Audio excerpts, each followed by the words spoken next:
taxir xurmo bo'lsa teramiz, shkafga qo'yamiz, podvalga qo'yamiz, yumshaganda taxiri ketadi. Bu birinchi yo'l. Bu tijoriy maqsadda to'g'ri kelmaydi lekin. Ya'ni tashuvchanlik yo'q bu yerda. Ikkinchi yo'li bor, spirt bilan dimlash. Spirt bilan dimlasanglar bo'ladi.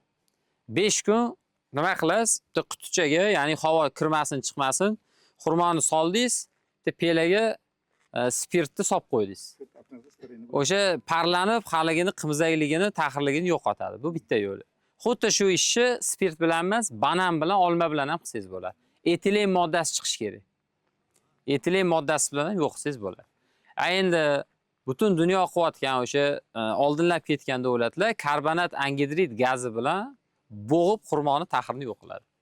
98%, ya'ni sovuqxonaga kiritib, 98% kislorodni chiqarib, karbonat angidrid gazi bilan to'ldirib, o'shani 5 kun ushlaydi, 5 kun ko'proq ushlaydi. Olib chiqqandan keyin qarang, daraxtdan uzib olgan o'sha qattiq xurmo bo'ladi, lekin taxir bo'lmaydi.